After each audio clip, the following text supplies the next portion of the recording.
दोस्तों अब बात करते हैं मत्ती का सुसमाचार उसका 11वां अध्याय उसके पहले वचन से हम पढ़ेंगे। मैं चाहूंगा कि आप पहले वचन से लेकर के आप इसको 10वें वचन तक पढ़ लीजिए।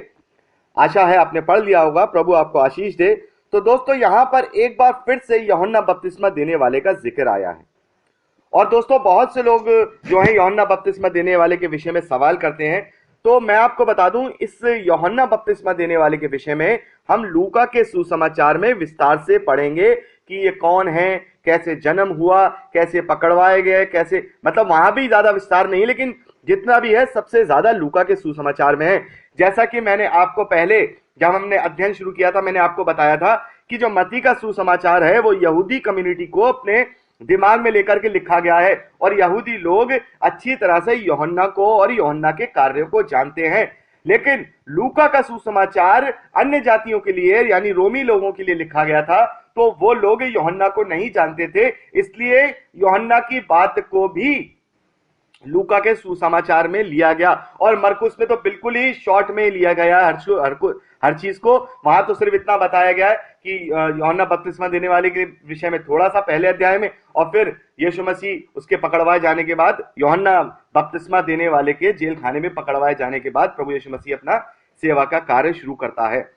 तो दोस्तों यहां पर जो है एक बात का जो हमें पता चलता है जब हम मत्ती को या लूका को या मरकुस को पढ़ते हैं, यूहन्ना जो बपतिस्मा देने वाला है उसके विषय में पढ़ते हैं चारों सुसमाचारों में, तो हमें एक बात को समझना होगा कि यूहन्ना बपतिस्मा देने वाले का जो रुतबा है वो कोई छोटा मोटा भी रुतबा नहीं है। और प्रभु यीशु मसीह ने खुद इसी 11वें वचन में कहा है, मैं तुमसे सच 11वें वचन 11वां अध्याय, मैं तुमसे सच कहता हूं जो स्त्रियों में जन्मे हैं उनमें से यूहन्ना बपतिस्मा देने वाले से कोई बड़ा नहीं हुआ, पर जो स्वर्ग के राज में छोटे से छोटा है वह उससे बड़ा है। तो यहां पर प्रभु यीशु मसीह ने यूहन्ना के सेवा कार्यों को, यूहन्ना के कार्य को कोई छोटी बात नहीं बोली है। इसलिए अगर प्रभु यीशु मसीह का जिक्र कहीं किया जाएगा तो यूहन्ना बपतिस्मा देने वाले का भी जिक्र किया जाएगा, क्योंकि वो प्रभु यीशु मसीह के आगे आगे चल के उसके मार्ग को तैयार करने वाला था। अब क्या देखते हैं, यहां पर ये जो यूहन्ना बपतिस्मा देने वाला है वो पकड़वा दिया गया है, बंदी गृह में डाल दिया गया है। और ये क्यों, कैसे हुआ, ये सब बातें हम लूका के सुसमाचार का जब अध्ययन करेंगे तब हम जानेंगे। क्योंकि हम वचन बाई वचन चल रहे हैं तो अभी हम इस वचन के अनुसार ही चलेंगे। तब जब यीशु अपने 12 चेलों को आज्ञा दे चुका तो वह उनके नगरों में उपदेश और प्रचार करने को वहां से चला गया।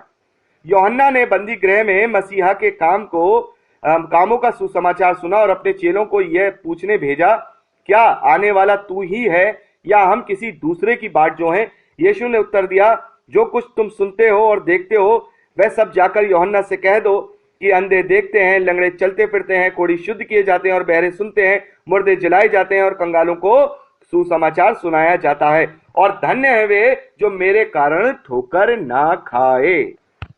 तो दोस्तों यहां जब हम पढ़ते हैं, यह बात अलग है कि अभी हम इसका अध्ययन करेंगे कि इसमें प्रभु यीशु मसीह क्या कहना चाह रहे हैं, लेकिन यहां पर जब हम इसको पढ़ते हैं तो यहां पर जो मसीही विरोधी लोग होते हैं और जो कम जानकार होते हैं, वो जो कम विश्वासी होते हैं, जिन्होंने बाइबल का अध्ययन ज्यादा किया नहीं होता, वहां यहां पर आके एक जगह कंफ्यूज हो जाते हैं। यहां पर वो कहते हैं कि जब हमने मत्ती के ही सुसमाचार में जब 4थे अध्याय में पढ़ा था तो वहां पर तो यूहन्ना गवाही देते हैं कि ये जो है यूहन्ना के सामने जो है पवित्र आत्मा उतरता है और आकाशवाणी होती है कि ये मेरा प्रिय पुत्र है, और ये सारी चीजें होती हैं। और वो खुद कहते हैं कि तुझे मेरे हाथ से बपतिस्मा लेने की क्या जरूरत, मुझे तो उल्टा तेरे हाथ से बपतिस्मा।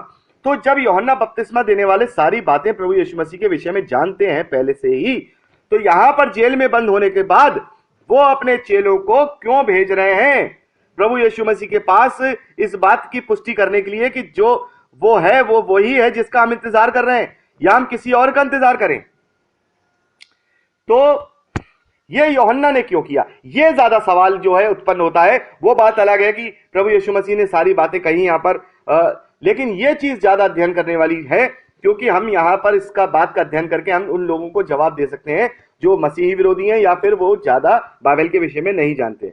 देखिए ये बात तो बिल्कुल सही है कि यूहन्ना बपतिस्मा देने वाला सारी चीजें जानता था, उसने सारी प्रभु यीशु मसीह के विषय में गवाहियां भी दी हैं, और उसने स्वयं पवित्र आत्मा को यीशु मसीह के ऊपर उतरते देखा और आकाशवाणी को भी सुना।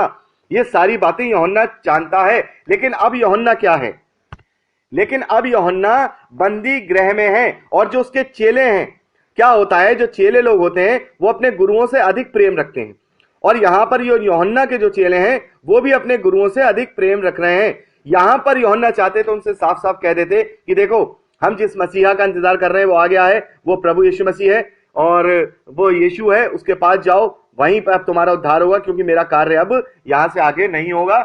लेकिन यहां पर यूहन्ना अपने चेलों को क्या कर रहे हैं, अपने चेलों को ये बता देना चाह रहे हैं कि जाओ अपनी आंखों से देखो कि वो व्यक्ति क्या क्या कार्य कर रहा है, और अपनी आंखों से देख करके तुम क्या करो, उसके पीछे चलो।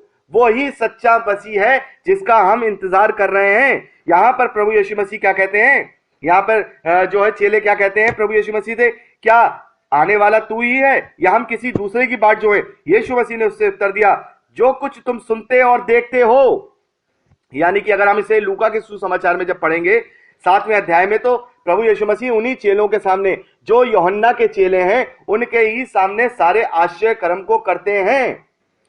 तब जब वो सारे आश्चर्य कर्म को यूहन्ना के चेलों के सामने कर रहे हैं, तो यूहन्ना के जो चेले हैं वो अपनी आंखों से देख लेते हैं, और वो अपने मन में इस बात का क्या कर लेते हैं, संतुष्टि कर लेते हैं कि हाँ, जिस मसीहा का हम इंतजार कर रहे थे वो मसीहा ये ही है, यानी कि यीशु मसीह को। तो यहां यूहन्ना बपतिस्मा देने वाला जो पुष्टि कराने के लिए अपने चेलों को भेज रहे हैं, वो अपने ऊपर पुष्टि कराने के लिए नहीं भेज रहे, बल्कि प्रभु यीशु मसीह के ऊपर अपने चेलों को पुष्टि करने के लिए भेज रहे हैं, ताकि ये भी उस गवाही को क्या कर सकें, उस गवाही को, उस चीज को देख सके और उस चीज के गवाह बन सकें। और उन्होंने वहां जाकर के, जब हम लूका के सुसमाचार 7वें अध्याय में पढ़ते हैं, तो यहां पर लिखा है उसके 20वें और 21वें वचन में कि उन्होंने, यानी यूहन्ना बपतिस्मा देने वाले के चेले ने आकर उससे पूछा कि क्या आने वाला तू ही है कि हम किसी दूसरे की बाट जोएं? 21वां वचन ध्यान से सुनिएगा, लूका का सुसमाचार 7वां अध्याय। उसी घड़ी, यानी उसी टाइम, उसने बहुतों को बीमारियों और पीड़ाओं और दुष्टात्माओं से छुड़ाया, और बहुतों को अंधों को, बहुत से अंधों को आंखें दी, और उसने उनसे कहा, जो तुमने सुना और देखा और सुना, जाकर के यूहन्ना से कह दो कि अंधे देखते हैं, लंगड़े चलते फिरते हैं, कोढ़ी शुद्ध किए जाते हैं, बहरे सुनते हैं, मुर्दे जलाए जाते हैं, और कंगालों को सुसमाचार सुनाया जाता है। तो यहां पर क्या हम देखते हैं, चेले जो हैं आकर के पूछते हैं, तो प्रभु यीशु मसीह सिंपल वे में उनसे ये नहीं कह रहे हैं कि हाँ मैं वही हूं, जाकर के यूहन्ना से कह देना हाँ मैं वही हूं। लेकिन उसी घड़ी, उसी समय क्या करते हैं, बहुत सारे चिन्ह और चमत्कार प्रभु यीशु मसीह उन चेलों के सामने करते हैं। बहुत सारे लोगों को चंगाइयां देते हैं, बहुत सारे लोगों को अंधा करते हैं, बहुत सारे कोढ़ियों को शुद्ध करते हैं। यानी कि ये प्रभु की एक क्या है, एक उनकी योजना है कि वो जो चेले हैं वो आकर के प्रभु यीशु मसीह के पीछे होने लगे, क्योंकि अब यूहन्ना बपतिस्मा देने वाले को बंदी गृह में जो है वध कर दिया जाएगा, और आगे जो सारा रास्ता यूहन्ना बपतिस्मा देने वाले ने प्रभु यीशु मसीह का तैयार किया है, और सारे जो चेले यूहन्ना बपतिस्मा देने वाले के हैं वो भी प्रभु यीशु मसीह के चेले हो जाएं और प्रभु यीशु मसीह का अंगीकार कर लें। इसलिए यूहन्ना चाहते थे कि मेरे कहने की बजाय बल्कि अपनी आंखों से देखें, तभी अपने प्रेम को ज्यादा मजबूती से प्रभु यीशु मसीह के प्रति दर्शा पाएंगे। तो यहां पर जो है हमने देखा कि प्रभु यीशु मसीह ने उनके सामने सारे आश्चर्य कर्म को किया, और सबसे बड़ी बात हम यहां देखते हैं कि जो यहूदी लोग हैं ऐसे मसीहा का इंतजार कर रहे थे जिसमें ये सारी क्वालिटियां हों, यानी कि इन सारी क्वालिटियों को गिना करके प्रभु यीशु मसीह ही यूहन्ना बपतिस्मा देने वाले जो चेले हैं, जो यूहन्ना बपतिस्मा देने वाले के जो चेले हैं, उनको सारी क्वालिटियों के साथ ही बता रहे हैं कि हाँ मैं वही मसीहा हूं, देखो ये सारे कार्य मैं कर रहा हूं। लेकिन जिन्होंने अपने मनों को क्या कर लिया है, जिन्होंने अपने मनों को कठोर कर लिया है, वो उन सारे चिन्हों चमत्कारों को देखने के बाद भी प्रभु यीशु मसीह का इनकार ही करते रहे। तो यही आज के समय में भी हो रहा है कि मैं और आप उसकी सारी आशीषों को देखते हुए, इस जगत की सारी सृष्टि जो हमें परमेश्वर की गवाही देती है, उन सबको देखते हुए भी हम क्या करते हैं, संसार की अभिलाषाओं में फंस करके प्रभु यीशु मसीह को अनदेखा करते हैं, उसकी आज्ञाओं को अनदेखा करते हैं और खुद ही उसका इनकार करने लगते हैं। लेकिन हमें यह पवित्र शास्त्र को पढ़ना होगा, प्रभु यीशु मसीह की बातों को जानना होगा, और ये हमें अपने मन में यह विश्वास और प्रीति करनी होगी कि ये दुनिया जो है ये सिर्फ कुछ समय के लिए, और ये विश्वास क्या है, ये तो एक सच्चाई है कि कोई भी इस दुनिया में अजर और अमर नहीं रहा है। हमेशा जो बना है वो आया है, वो मिटा है और मरा है।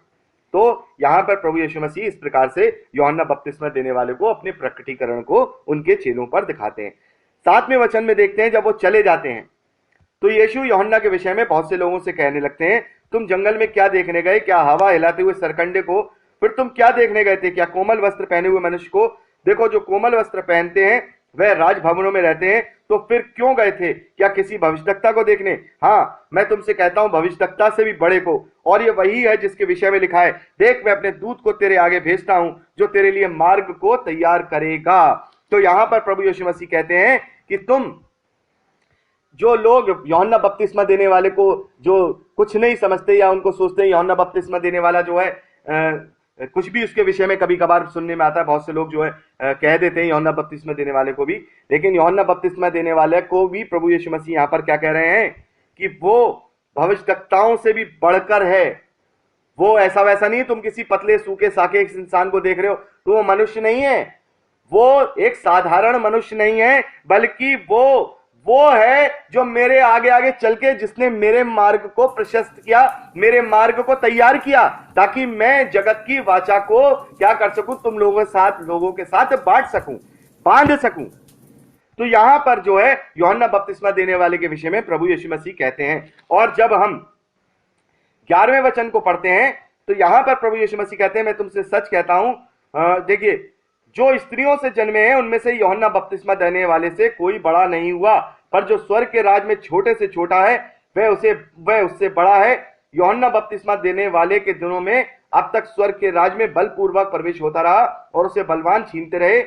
यूहन्ना तक सारे भविष्यद्वक्ता और भविष्यवाणी करते रहे, और चाहो तो मानो एलिया यही है जो आने वाला था, वो यही है। जिसके सुनने के कान हो वह सुन ले। जो प्रभु यीशु मसीह कहते हैं, मैं तुमसे सच कहता हूं कि जो स्त्रियों में से जन्मे हैं उनमें से यूहन्ना बपतिस्मा देने वाले से कोई बड़ा नहीं हुआ, पर जो स्वर्ग के राज में छोटे से छोटा है वह उनसे बड़ा है। तो यहां प्रभु यीशु मसीह जैसे अभी 7वें वचन से लेकर के जो 11वें वचन तक उस यूहन्ना बपतिस्मा देने वाले के विषय में बात कर रहे हैं कि उसकी कोई भी क्या करे, उसे तुच्छ ना समझे, उसे नीचा ना समझे, क्योंकि सारे भविष्यद्वक्ताओं में अगर कोई सबसे बड़ा है और मनुष्यों में प्रभु यीशु मसीह के बाद, वो उन्होंने उस समय जब वो हैं उस समय के लिए उन्होंने यूहन्ना को ठहराया है। और वो क्यों ठहराया है? क्योंकि अभी हम इसको अगले भाग में पढ़ेंगे, क्योंकि वो यूहन्ना एलिया की क्या है, एलिया की आत्मा और सामर्थ में होकर आया था। एलिया की आत्मा में और उसकी सामर्थ में होकर के यूहन्ना बपतिस्मा देने वाले ने कार्य किया था। इसलिए एलिया नबी और यूहन्ना को मिक्स करके प्रभु यीशु मसीह यहां देख रहे हैं, और वो इसीलिए कह रहे हैं कि इनसे बड़ा कोई अभी तक नहीं हुआ। और बहुत से लोग हैं यूहन्ना बपतिस्मा देने वाले के विषय में पता नहीं क्या क्या गलत बात भी कह देते हैं, परमेश्वर उन्हें क्षमा करे। तो फिर अगले भाग में मिलते हैं। आज के लिए इतना ही। प्रभु आप सबको बहुत आयत की शांति दे, आनंद दे।